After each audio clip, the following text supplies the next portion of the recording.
Hey Gengar Gang, what is going on? My name is Ryan, this is the Analytic Gengar, and welcome to another one of our videos. In today's video, the top 5 things I want to accomplish for this channel and my Pokemon card collection in 2020.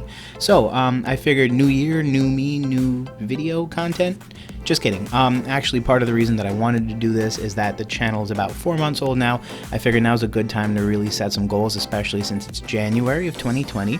And this way, maybe at the end of the year, we can also do a recap video to see how well we did. So without further ado, number 5 on the list is pretty attainable. I think it's going to be the Call of Legends Shiny Legendary cards from the set. What do I want to do with them? I want to buy all of them and have them graded and have a full set at the end of the year. I think the stretch goal for me is going to be getting at bare minimum PSA 10s, so having a gem mint collection of each and every single one of those cards. But on the flip side, I will settle if I get some 7s, some 8s, some 6s. I think at first it's always good to have a starter set because sometimes PSA 10s can go for a lot of money, and then maybe over time you can kind of get one on a good sale or get one with a coupon, and you can kind of get those cards at some nice prices. So for the year, I kind of want to just have a complete graded set by the end of it all, and then maybe in the future I can reach to get a PSA 10 set as well. Number 4 on the list is finish out my Gold Star collection. So in case you're curious, a couple of months ago I did get a Gold Star lot of cards, so about 21 of them. Video link down below. Go check it out. It was really cool. I got the 21 cards for 3,000 bucks, had them graded. Turns out I made a ton of money on them. Believe it or not, 5 of them are on my buddy's eBay channel right now, so I'm also going to have links to those down below if you want to check those out. They were $1 auctions, so you have PSA Gold Star cards going for $1, 100% legit. And yeah, so if you want, go check out those auctions. And I personally have pretty much the fair majority of the cards. It's very similar to the Call of Legends in that I'm starting out by just kind of getting as many as I can and getting grades on them, and then once I see where I'm at, I can then kind of assess and make some moves to get a collection of Gem Mint 10s. Most important thing is that, as many of you fans of the channel already know, I already have the Charizard, and I already have my hands on a PSA 10 Rayquaza. So that's what's important, I think, seeing as how that's the most important and expensive card in the set of Gold Stars. But in the future, I also do want to also grab up a PSA 10 Charizard, since I only have a 7 right now, although the 7 I have is actually one that I pulled myself, so I'm really happy about that. And I think the other big hitter in the Gold Star cards is the Mew, so at bare minimum I have to round out a couple that I'm missing. For example, I don't have Mew, Flareon, and Metagross, and Groudon, so I think there's a couple of them that I have to peg off. But after that, and once I see how many I have as 10s and how many I don't, I can then sort of make some moves and get other cards in a variety of other conditions. But that's the number 4 goal on my list, is finish out the Gold Star collection, at bare minimum getting all of the Gold Star cards graded, and then after that I can try to make some moves and get some other PSA 10s. But the good news again, I already have the big guy graded. Next up, number 3 on my list, more EX series booster boxes. If you're a fan of Instagram, by the way, you should go follow that. There are a whole bunch of posts that I have about the boxes that I already have. So I already picked up a EX Deoxys box, a EX Dragon Frontiers box, and a Team Rocket Returns box. Now, in case you're curious, in my personal opinion, those are some of the hardest ones to get your hands on. Go on eBay, go on TCG Player, go literally anywhere. It's really hard to find those boxes, and EX series boxes in general are pretty hard to get your hands on. People ask exorbitant prices for them, and it's kind of funny because Skyridge is a box that is super expensive. It's probably the most sought after box, but in the grand scheme of things, it's relatively available. What's interesting is that you can go online right now and probably find Skyridge booster packs for sale. Try that with Team Rocket Returns packs. It's not as easy, and the reason for that, in case you're curious, is because there was a whole bunch of unpopular Pokemon card sets. Pokemon actually dipped in popularity during the EX series of cards, so a lot of people didn't pay attention and didn't collect as aggressively, meaning that those of us who did do that actually have quite a collection that's actually very pricey right now. but for a lot of people who ignored it, they've actually kind of missed out on that generation of Pokemon. And because of its unpopularity back then and Pokemon's return to the spotlight in more recent years, people really love the EX cards now. So my personal goal is to have one of each booster box in the EX series. Those are the ones that I grew up and remember the most. So those are the ones that I want. And I'm going to try to make some moves, maybe pick up 3 extra booster boxes over the course of the year.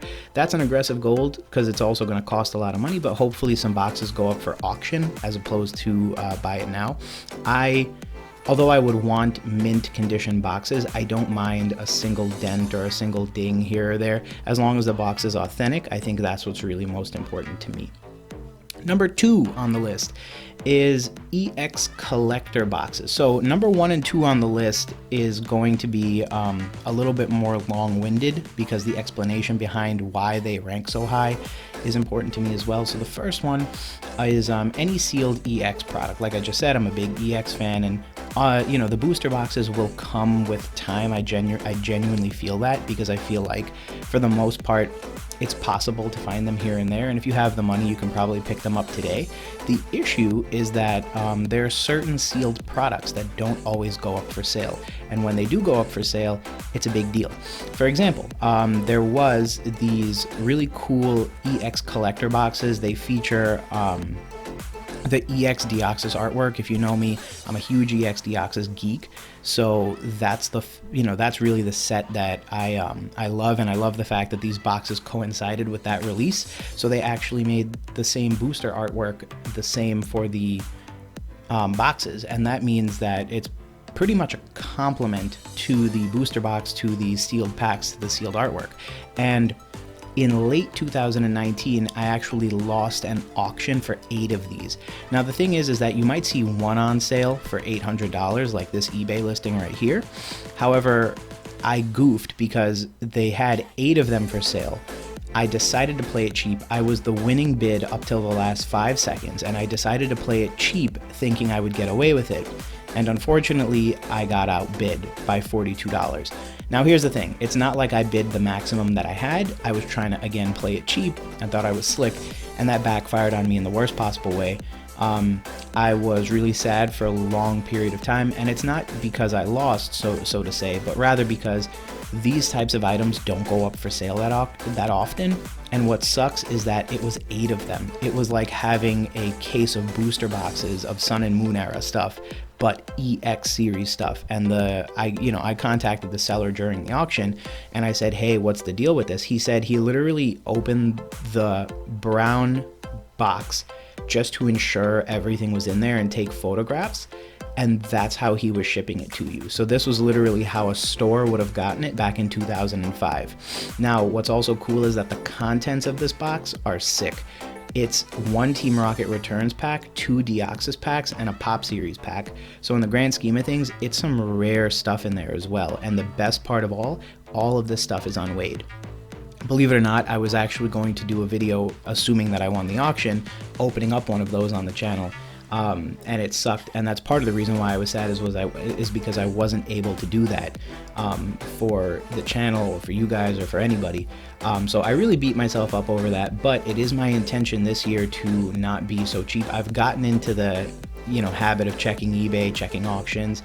I'm learning how the algorithm has changed since I used to last mess around with it, and I've learned how to win auctions again. I'm practicing on $3, $4 loose card auctions just to kind of get a feel for it, and then this way, when something really good comes up on eBay, I will be able to win, not only because I quote-unquote can outpay, because obviously my pockets are only that deep and Pokemon card collecting is very expensive, but because I'm going to be able to play the auction a little smarter than I did in the past. So definitely want to add some of this type of stuff to my collection. I doubt it's going to be this particular item. Fun fact, the auction that I ended up losing, I calculated it roughly, the boxes sold for about $607 each, which listing prices on eBay buy it now are $800. So the fella who won, or the lady who won, ended up getting a really good deal. And yeah, I mean, all the best to them, but the next one's mine if you're watching this video, just saying. Anyways, last up, number 1 on the list is and this is my stretch goal, my reach goal, whatever you want to call it, a PSA 10 Charizard. So here's the story. Back in like 2011, when Charizards used to sell for $10,000, I went ahead and won an auction for one. Graded it, came back as a PSA 5. I thought it was the coolest thing in the world, and that's how I chose to live my life. Then I got back into Pokemon card collecting earlier in 2019, and then I saw 2 on eBay, picked them up off a guy, got them graded. Now, the difference between 2011 and 2019 is that the way PSA grades cards has drastically changed. PSA is actually a lot more strict with their stuff now, so these cards were in no doubt, like in no way, shape, or form, there's no question, these cards are in better condition than the one I had graded in 2011. But they came back at literally the same grade. So I got a 5 and a 6. In case you're curious, those videos will also be linked where you see me showing the cards off basically before I had them sent off. And then I also did the PSA unboxing, which was heartbreaking for me, even though I think I hid my sadness very well. But you let me know down below in the comments. Did I sound like I was crying? Because I probably was. I don't remember. I probably repressed it. Anyways, and then wouldn't you know it, I found another guy on eBay with quote-unquote a PSA 10 Charizard that was taken out of its slab, but he would go ahead and let me buy it, and if it didn't come back as a PSA 10, he would give me a refund. He took it out of the case, apparently, because he wanted to have it graded by BGS because he thought it could be a black label pristine 10. So he and his antiquities specialist friend took it out and were prepping to have it to BGS, but he needed the money, so he wanted to sell it on eBay. I offered him an exorbitant amount of money, and then apparently I was outbid yet again. So 2019, long story short, was the year of me getting outbid. And apparently what ended up happening was he sold it to some guy who was flying in with like $25,000 to pick it up. I didn't want to take that risk, so because that's a lot of money, obviously. So I just kind of let it go, but I never did forget that, quote unquote, that one got away from me too. And then my last story on the heartbreaking Charizard saga is that I bought a 9.5 BGS thinking I could cross it over to a PSA 10, and I'm 80% sure it was fake. The reason I think it was fake is because BGS historically has always been a very tough grader of cards. And for anyone who's, relatively new to card collecting, when you grade cards, they grade it based on several criteria. And they pretty much list that, and I think PSA and BGS are pretty much in line with this. If the card has any sort of scratch on the surface, it's almost immediately a 5 or a 6. So there is no 9 or 10 that exists with a scratch on the holographic surface of the card. Now, that's not like a small hairline scratch. That's more like a dig in the card where the ink is gone and you now see the holographic foil that's underneath the card.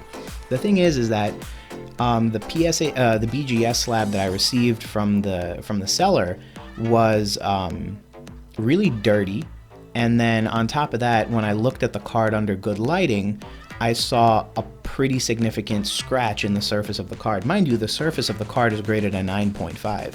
9.5s are defined as having like very light fade, but nothing more. So this was concerning to me. I ended up having to open a case, I got my money back, but there goes another Charizard out of my hands. So in this year, 2020 of, 20ness, it is my hope that I can find a first edition Charizard and just do the deed. Maybe the deed is having it graded, maybe the deed is buying it for a stupid price, maybe the deed is cashing in all those airline miles I have and, bribing someone with them. But in some way, shape, or form, I think it is possible I might be able to get my hands on a first edition Charizard this year. It's definitely my reach goal. I've never had luck with Charizards. Like, literally the first time I went looking for a Rayquaza, which is arguably the quote-unquote Charizard of the third generation or the EX series, because it is one of the most expensive EX series cards, the first time I went looking for that card, I got it. Like, and I got it, like, I was so lucky. I had the most amazing seller.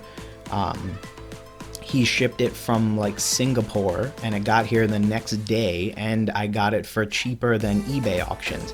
Meanwhile, every single Charizard that I've ever purchased, I have either had the seller ghost me, I've had the seller, you know, call me a fraud, or just completely ignore me if I say like, hey, I think there's an issue with this, or I think it's fake. So for what it's worth, it's one of those things where I'm pretty sure at this point I'm going to just step to the side and maybe take a back seat. But if I see a legitimate one pop up, and who knows, maybe at some point I get lucky and I can get my hands on some first edition packs, definitely something I would love to do for the channel. But if I ever do, I genuinely feel like that might be the best way of pulling a Charizard. So I'm almost nearly committed that that's the only way I'm ever going to get a Charizard on my hand, is opening up these guys right here. But, you know, still keeping the hope alive. So yeah, guys, those are my goals for 2020. Please stay tuned. If you like what you saw, what you heard, you think you might want to stick along for that journey, feel free to throw this video a like. Comment down below. What do you think of my goals? Do you think I'm being too shy, too bashful? Do you think I should be more ambitious? And more importantly, you know, if you like what you saw, maybe you want to stick around, maybe you want to check out some of those other videos I mentioned, feel free to subscribe and hit that notification button so you can be notified. I have videos coming out every Tuesday and Saturday. That has recently changed from our little tidbit from last year where we were doing 3 videos a day. That's just to help me kind of find a little bit more balance in life and whatnot, but it also gives me more time to also come up with some really good content for you all. So I thought this video would be a little different. Let me know if you liked it. Thanks again for watching, guys, and we will see you soon. Next week, I believe a card vault video. Hint, hint, more puns coming your way. So until then, friends, have a great week. We'll see ya on Tuesday, technically. And yeah, peace.